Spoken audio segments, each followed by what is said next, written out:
Silverback Chronicles podcast. It's your boy Big H. I got my brother Dre. Drizzy. Yo, You know, what's this good? a little girl the other day asked me like, "Were you named after Drake?"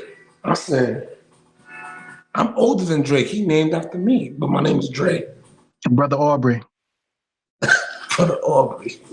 Word. Was good though. Chilling, bro. Another day, another week. What's really going? What's I caught a brain fart. What's popping with the population though? Slow and steady, as they. Slow and steady. Slow and steady wins the race. That's what they say. Word. Triple And C. we're back. Yo, Triple C was good, baby. maintaining chilling, bro. Maintaining and chilling. Always and every day. World, what's up? We back another week. We back remote. Another week enjoying life. Busy, work, and nonstop. But there's been a lot going on. Have you guys seen in the news? Like usually with rap, I understand the rap battles and and getting at each other. I guess it's sharpen your skill set. You know what I mean? With getting at the next rapper and creating creating a little buzz, seeing who's the nicest and this and that. But I saw that what's the name? Rick Ross went to Canada and was real disrespectful playing that song. Oh, the Kendrick song. He played the Kendrick. They're not like us. They're not like us. And him and the security. Well, he didn't get beat up on, but they tried to touch him. But they mollywopped the security. That wasn't a good look. I didn't know Canadians get down like that. Well, you know what? Once one start, they're not gonna let that one get beat up. And it was it happened fast too. It always does. I learned a very long time ago they have projects everywhere. Everywhere. Word. They do. You cannot think you're the toughest dude. There's a dude tougher than you out there. Trust me. And it don't matter how much money you got, you can still get touched. Word. And to be honest with you, I don't even think Drake had nothing to do with it. I think it was just his fans. Yeah. Yeah, I think it's like, yo, you're in Canada and you're gonna be disrespectful. Right. Yeah, I don't know, bro. If you ask me, I like Rick Ross. Me too. I appreciate. I like his music. You can say whatever you want about Drake. Motherfucker got hits after hit after hit after hit. The motherfucker, he's nice at his craft. But I don't even know why Rick Ross would feel a certain kind of way, because Drake is one of the main reasons some of his records blew the fuck up. Yes, sir. Let's listen. Let's keep it a tall glass of water here. Yeah. Tall, clear glass of water. Yeah. What? But there's probably something. There's probably some. But the thing about the Kendrick, like Kendrick Lamar, I get it. He's a poet. And I know we a little late talking about this, but it just came out. We're not late, but Kendrick killed him. The thing is, I don't know, like for me, for my taste, like his music is not my music. I don't like it. I love it. Kendrick's? What's that? His last album, the Butterfly album, I forgot that. But that album, he's fire. I mean, I get it. I don't know. But then again, I like what I like. Like my shit. I listen to West Coast shit. I listen to G. I like the Mexican rap. The Devour is nice. Little Drummer Boy. I fuck with them. What's his name? Fen Phoenix. That kid. I couldn't tell you. I like everything, but it's not like I'm listening to Kendrick 24/7. No. No, I listen more to Drake and Rick Ross, because Rick Ross, he does have records. But I listen to everything. That luxury rap. Triple C, you try to say something? My bad. Well, no, you good, bro. I was literally saying pretty much everything y'all was saying, which is one of my man, shout out to him. He was like, yo, he went overseas with him and his wife. He said he walked into one of the bars. Everybody had on Adidas tracksuits. He said, when you go up in the bar, everybody got Adidas tracksuits. It's time to get low. It's a hood everywhere. So back to the, to the original, which I was saying, like, it's just not gonna go. I think we were raised under different banners, and I'm not saying Rick Ross wasn't, but you just don't go to somebody. You just don't go to an away. You don't go to an away game being disrespectful. No, you don't. You know Because what I mean? that's overboard, bro. Yeah, everywhere, and I don't Yeah. care where you are. I don't care if you're from the city, the country, the whatever. I just don't go to no away games. I'm gonna be real light. Now you said it best. You can't go away. It's crazy. It get real. So I mean, but if you do go away and you want to be disrespectful, you better you better make sure you got the right personnel with you if you want to throw shots in somebody else's territory. But again, it's like everything else, right? Your man could be the toughest dude. He could do all the push-ups. But when it's time to get into that action, When it's time to get active, he ain't about it. you don't know what he's gonna do. You know, because insecurity. I feel bad for big man. yeah, He passed the look test any other time, but that big motherfucker, he got hurt bad. yeah. It's set. Listen, you're not built for that wreck. If you're that big of a dude and you get down on your knee and you let dudes just tee off on you like that. For homie to be that big, pause, he should have wiped at least 3 or 4 of them out. And I'm talking one-hitter quitters. Bang, bang, bang. But you tell he ain't had no knuckle game. A lot of them big motherfuckers just passed the look test. they're just big and nobody. But you gotta hit motherfuckers with that Honda slap. That's what I would do.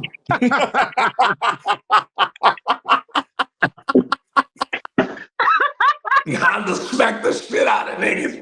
Word. Oh. The bar of the week, so that's the bar of the week, the Honda. I'm not there. I'm gonna eat Honda everybody. Shout out to Honda, so that joint was real. Word. Oh, hit a motherfucker with the Zangief windmill or some shit like that. Word. Yeah. That's crazy. Honda, dog. Word. No, did you see? I want to check that shit out next time it comes out. What's that? Sumo wrestling in DC. Like, yo, let's go. Let's go see that. I want to see that. Ever since you told me about it, I looked at it and I'm like, yo, that shit will be fun. Word. That shit is real. Speaking of slaps, Dana White did it again with that power slap. I want to go see that shit. I do too. I want to see that shit. I don't know, bro. Hey, yo, I saw this on Instagram. Famous. He's a bodybuilder, professional bodybuilder, but he's like a personality on Instagram. I forgot the dude's name, but he really tried to slap. He tried to face one of the slap contestants. The dude his name is the Crazy Hawaiian.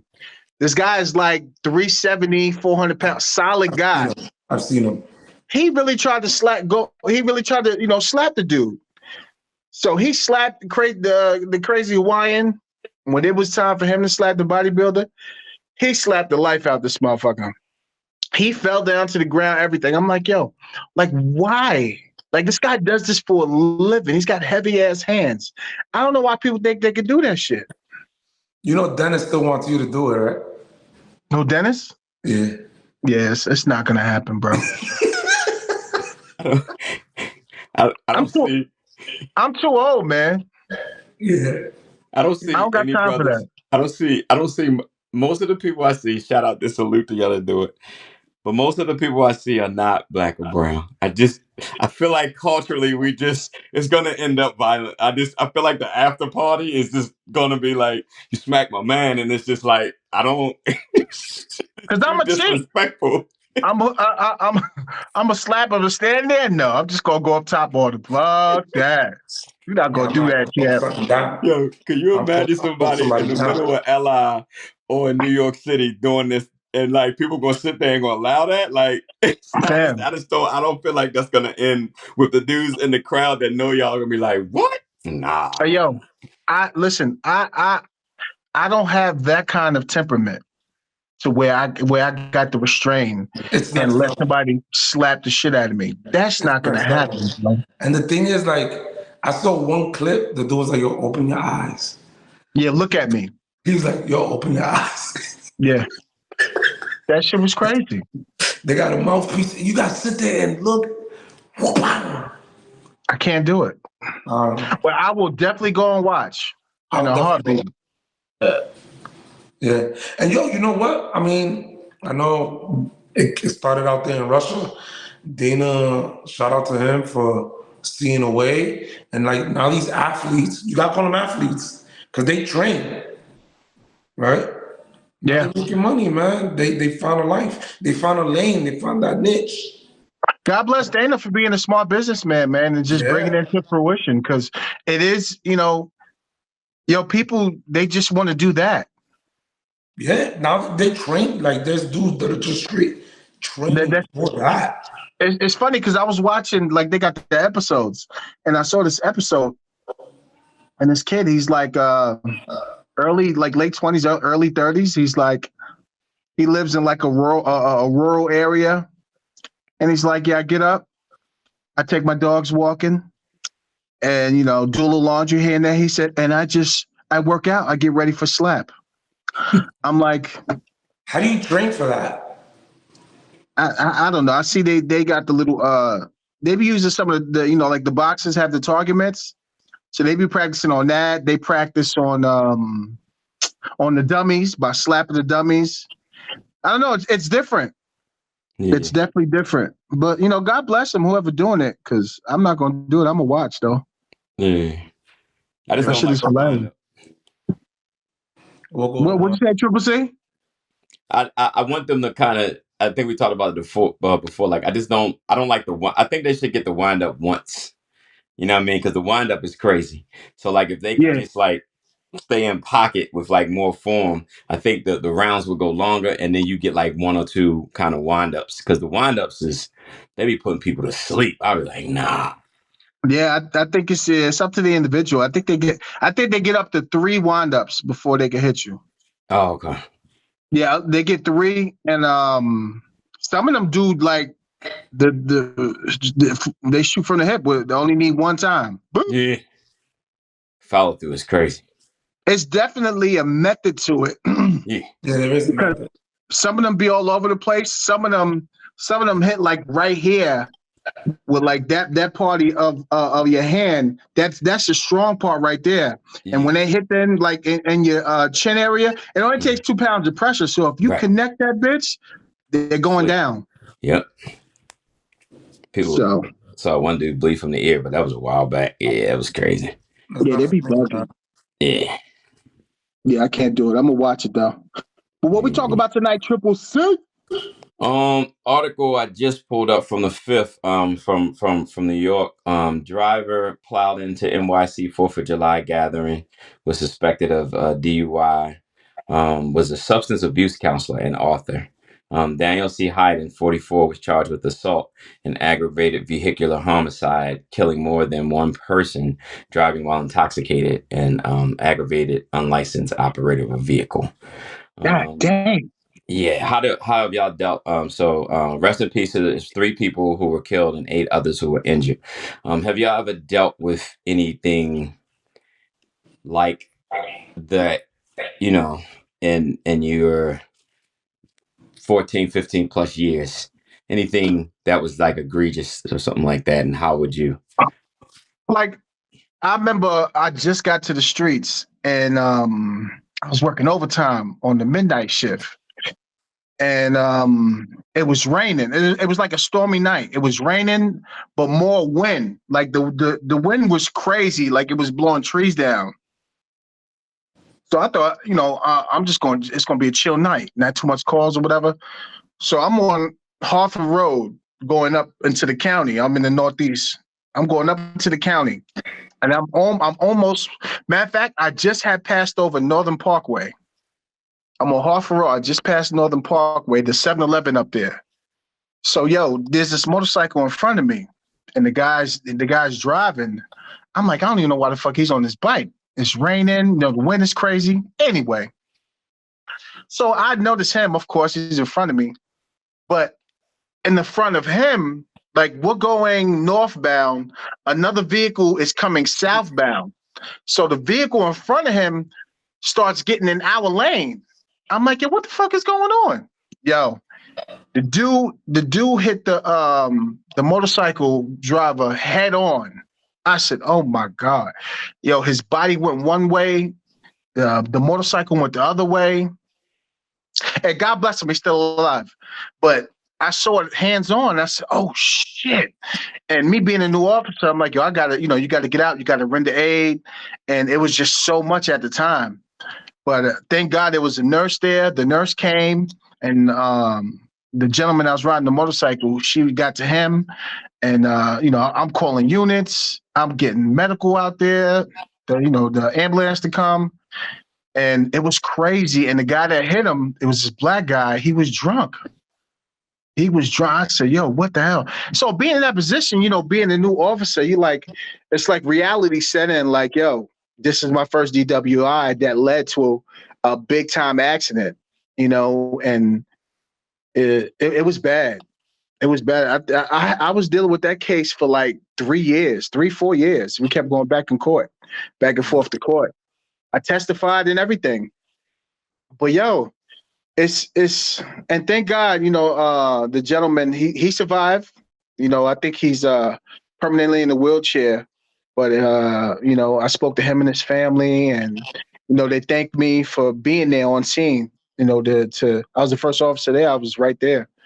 So it's crazy the impact on people that are just reckless and driving while intoxicated. Like, yo, I don't know if we had Uber back then, but even now, you still got people that just, they're not responsible. Like, bro, don't drive your car. Park your car. You got the Uber app. Somebody come pick you up and drop you home. It's not that serious. Yeah. But you know what? It was a tough situation being a new officer, and that shit is all on me. You know what I mean? So it's crazy. But the impact, your training kicked in, and the fact that he was there so right Johnny on the spot is part of the reason why he's alive. Yeah, for sure. If he would have been laying somewhere waiting for the ambo, that time is everything. Yeah.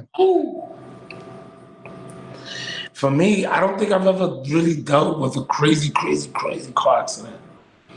I don't even just crowds like at Fells Point, during this time of the year, 4th of July, and, different events at night where people just, there's a lot of crowds, but that's bad. Plowing into a crowd. That's wild. Yeah, my car accident, the one that almost took me out, it was a drunk driver that started the whole thing. Yeah. Yeah, so it's like, to me, it's too close. Yeah. But yeah, I mean, I'm not gonna lie. Well, I'm not gonna say that, but yeah, especially nowadays, like you said, Uber. It's easy to get an Uber nowadays, Yeah, get an Uber, have a loved one come pick you up, or somebody take your keys, and if you have to, sleep in your car. You know what I mean? But don't get behind that wheel and start driving, bro, because you just never know what can happen. I know a lot of people say, I'm a little drunk. I'm not that bad. I'm good enough to get home. Nah, brother. Anything can happen instantaneously, and that should have changed your life forever. Yeah. But, yeah, I mean, you're in a car, right? That shit is basically a missile. Next up is updated as of the day.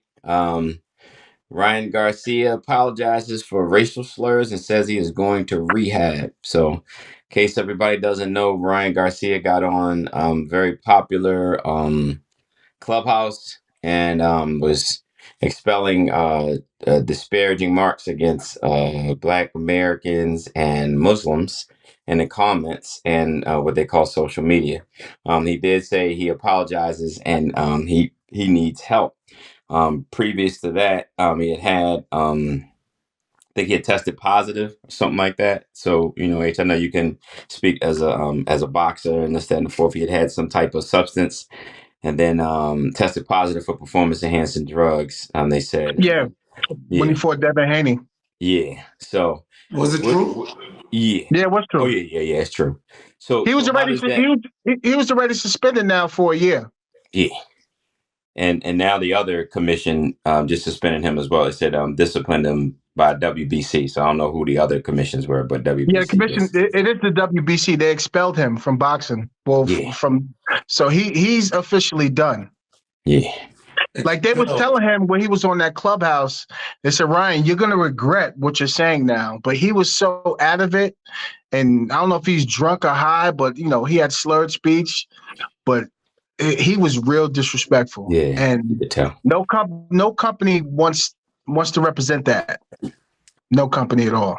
Again, if you are a person that is in the public's eye, and you know you're gonna be scrutinized for every little thing that you say, his fucking team, his brother, whoever, I know he keeps his brothers around. Why nobody took the phone and fucking hung up? That's the problem with these people. If you're in a position, right? Ryan is the business. He got everybody around him eating. Somebody's job is to make sure he's on his P's and Q's. As soon as somebody around him heard him talking crazy, should have grabbed the phone, even though he might knock you the fuck out. But guess what? You wouldn't be expelled. Grab the fucking phone, hang up. Yeah, he's been reckless with his mouth for a minute now. They think like what we was talking about Rick Ross and his crew. Somebody in his crew should have been like, yo, Rick, you don't need to be arguing with these regular people. You played the song, let's get the fuck out of here, bro. Your ego doesn't need to be stroked. And what happened? Now you're looking real stupid, even though, let's say Rick Ross would have even won. You could still spin it. And somebody be like, yo, I punched him in the mouth. We don't know that. But He's it's the look. He's lucky he's lucky he didn't get touched. He's Right. lucky there was really no goons out there like that. Right. And Right. he's lucky there was no wolves out there that really wanted to touch him because he was He vulnerable. gets slapped with a crepe. You feel His me? big ass was vulnerable that night. He was. Same thing with Ryan. If you see that he's twisted, somebody should have been like, yo, I don't think it's a good time for you to get on that right now. Go take a nap. Or even if he does get on, and I get it, he might knock everybody the fuck out. But if you are part of his team, you might have to take that hit. Because guess what? Tomorrow there's another check. Now there's no checks. He's the bag, but it's a wrap for that. Now there's no checks. Bro.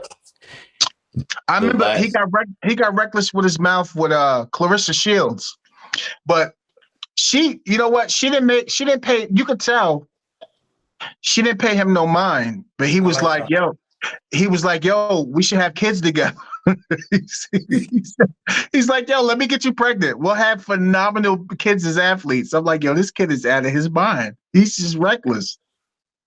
Yo, he's crazy. And she's like, yo, Ryan, you're crazy. Like, something's really wrong with you. I saw Zab Judah just checked him the other day, too, because he was talking reckless. So him and Zab Judah was talking on live. And, Zab's a grown man. He was like, yo, bro, I don't play like that. He's like, yo, you can't just, he's like, yo, and he said, yo, I'm from Brooklyn. He said, yo, we do things different. Like, you can't talk to me like that. But Ryan apologized. When you're talking to a real one, you get on demand as quick. Especially if you fucked up. But that's the thing. Why you keep doing shit? Now why you keep doing shit only to apologize? Stop doing shit. Because he goofy, bro. He goofy. Something wrong with the kid. He need help.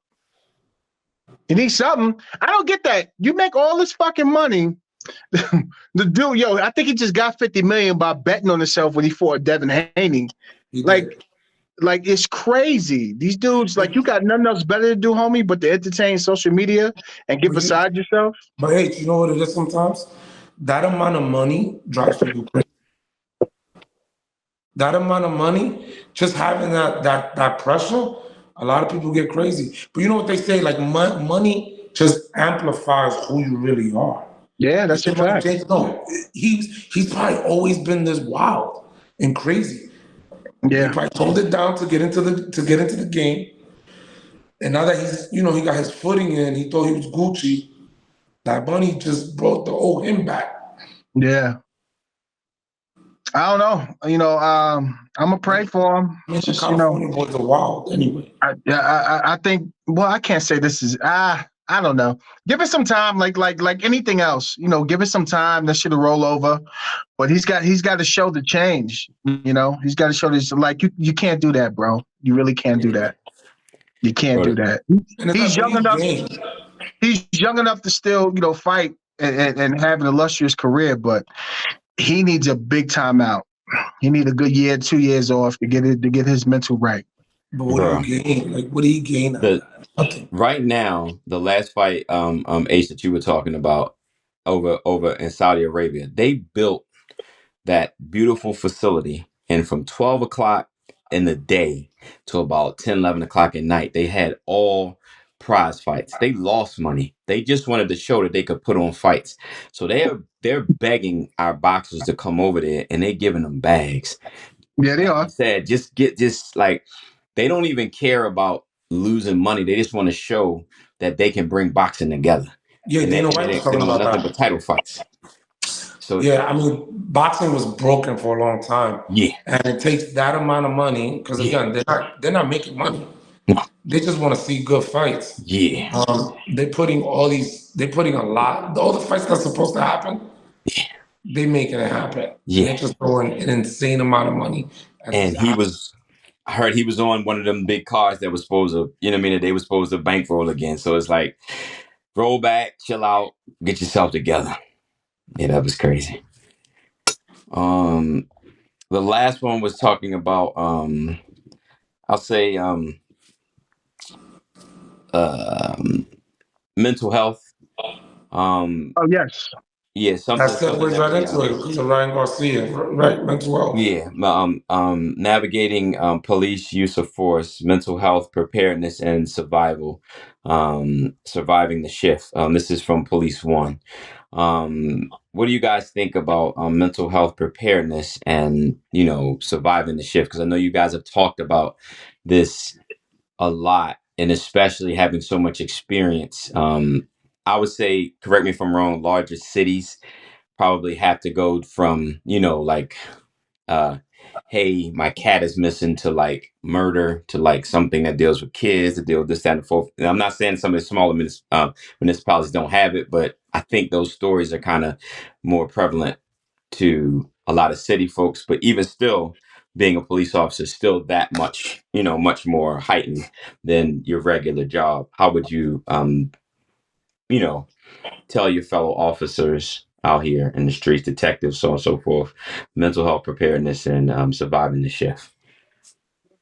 Let me shout out Baltimore County real quick. They were able to locate the missing girl. Did you see? She was missing for like a week. She was 12 years old. Oh no, I didn't know that. Wow. Yeah, shout out to them. Out of Owens Mills. Come to find out, she ended up with her teacher, 24 years old. Her teacher? Teacher. The teacher found her. No, the teacher was the one that had her.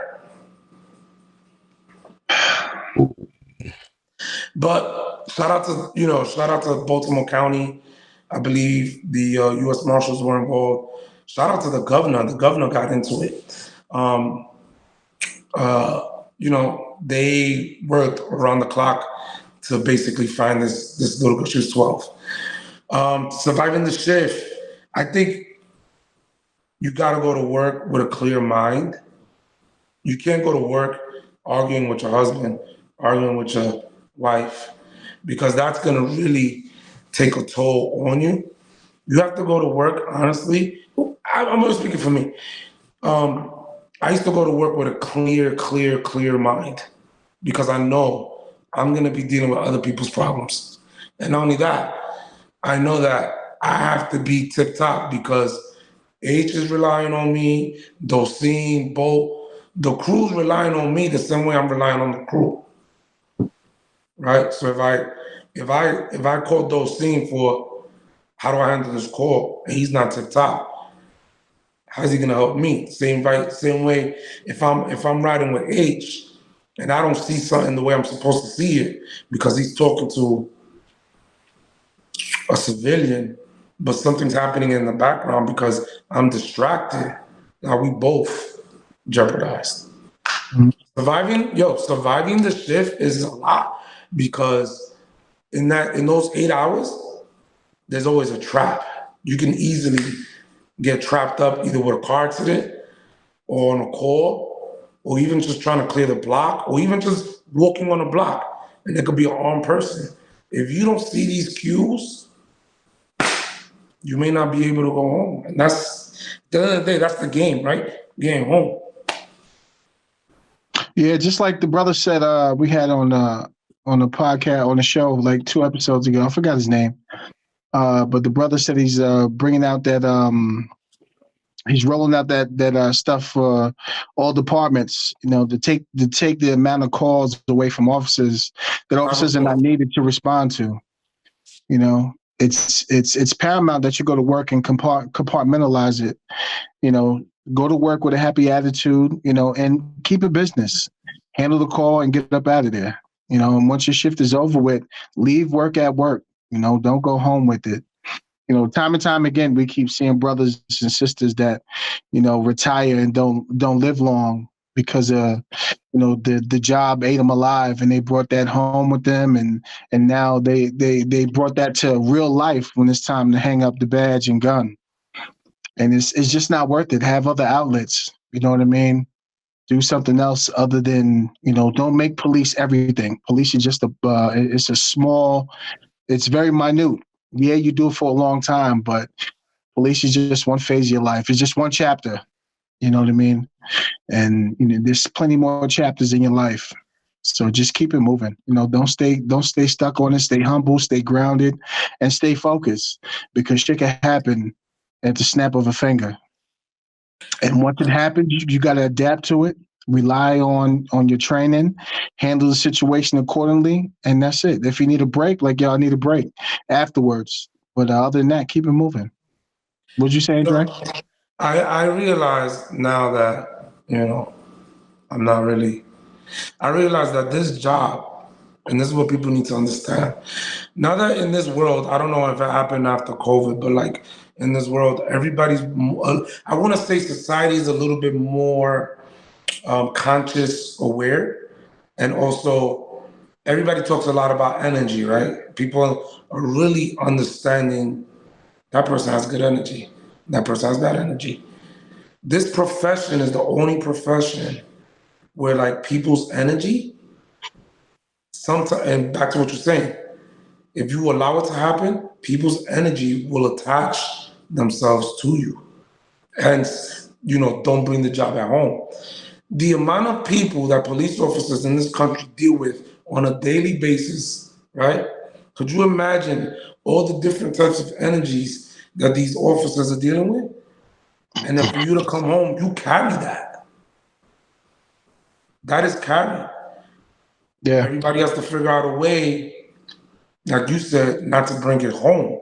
It's a little bit harder than it's harder to do than what it is to be said. But, you know, everybody has to figure out their routine. And like you said, don't bring that shit home. Don't bring that shit home, because you're really bringing energy from the street to your house, you know? Yeah. And that's what people don't understand. People need to be a little bit more, give more grace to police officers, because they're really out there handling all these different types of energies, all these different calls. You know, people in corporate America, they can't even deal with the person, you know, in the next cubicle. Like, energy is wrong. Imagine dealing with, you know, a mother that got a missing child, the drug dealer that got shot, and like his girlfriend crying, the homeboy that just got into a car accident, the little boy that doesn't want to take his medicine, and he's on, you know, he might be special needs, you know, homegirl that's stripping, the drug, you know, like it's just, you're dealing with societies, and society carries a big energy. That's all it is. And you got to survive that shift, you know? Absolutely. That's really it, you know? I'll say shout out to our country for really putting emphasis on it before, because when our fathers and grandfathers were growing up. H and I talk. Shout out to H's pops as well. I think your grandfather H was in combat, just like my father and grandfather. They just didn't deal with it the same way. You know what I'm saying? They didn't No, definitely not. they Yeah. compartmentalized all of those things, and 2, 3, 4 years of their lives they were in like in America and then in combat. The same thing with you all dealing with, what I mean, like you said, it's hard to turn those things off because you guys have stopping weapons, and again, your job is to be law and order, but it's peace until you see a kind of war situation. And it's hard to turn that off. Even I'm sure when you guys first started, there wasn't as much about mental health. Where now, like I was literally watching a video with Kenyon Martin, and shout out to what's the other guy that like threw the ball in Kobe's face, he didn't flinch. Pause. You know what I mean? Like he was saying how they all are now talking about how they go and see therapists and stuff.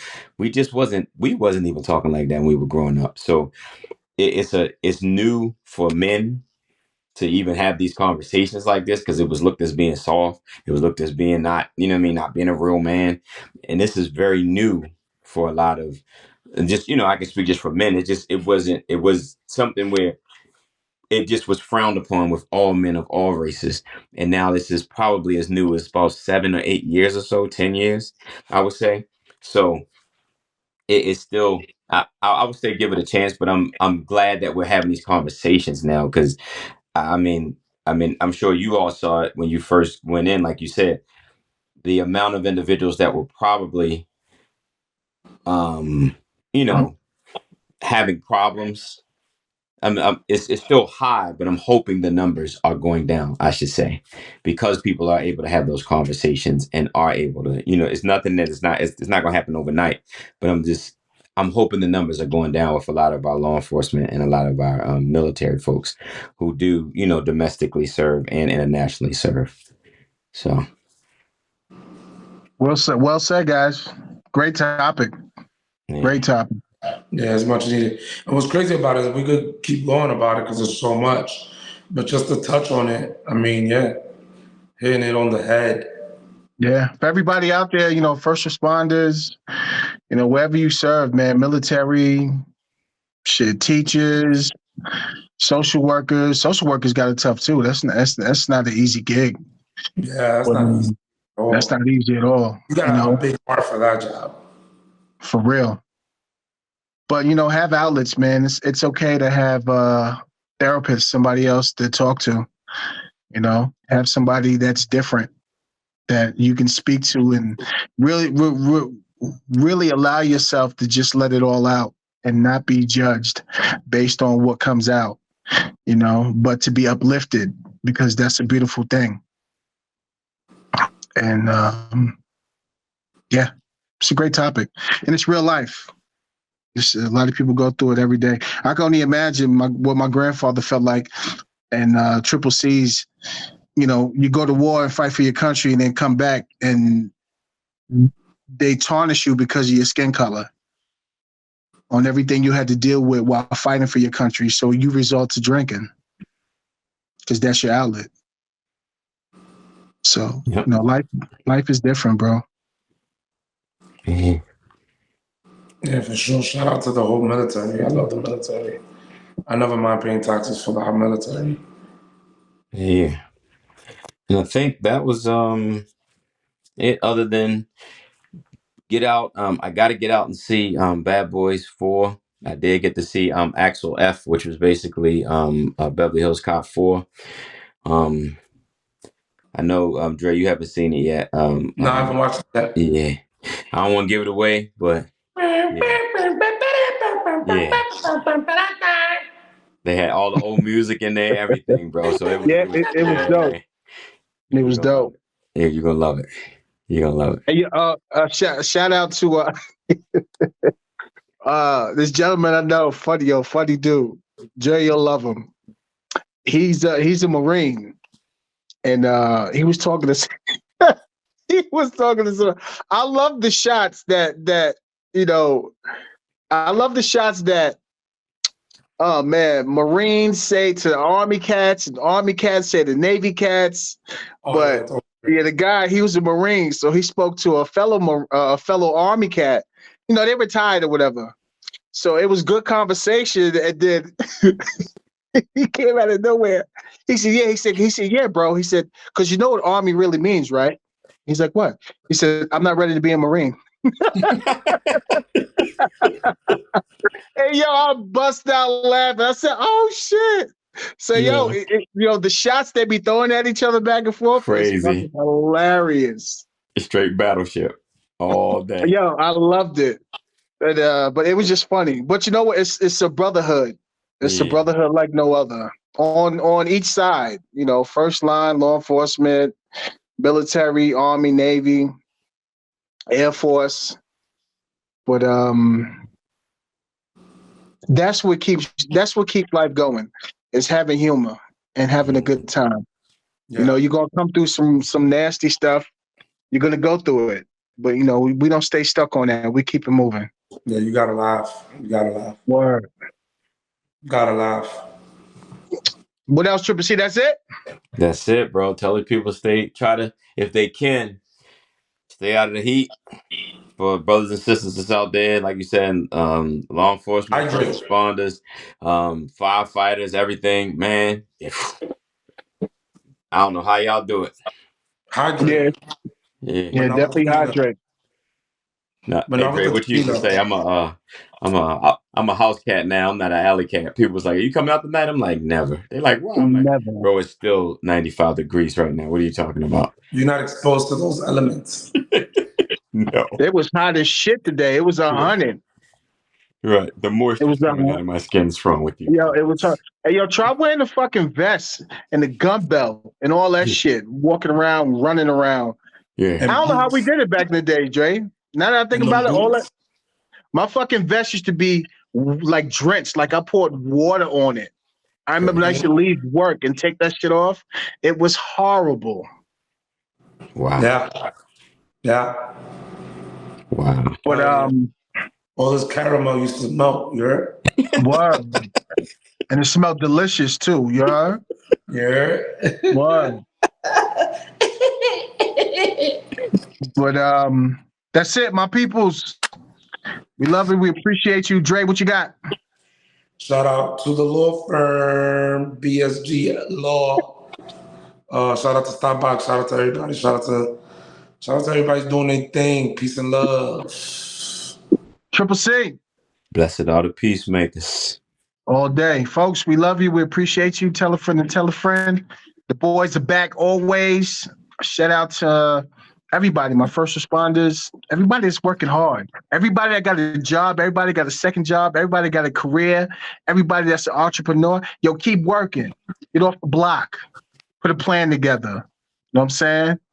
Work hard, grind hard. We love you, appreciate you. Shout out to LJ, shout out to Layla. I love y'all. And y'all be safe. See y'all next week.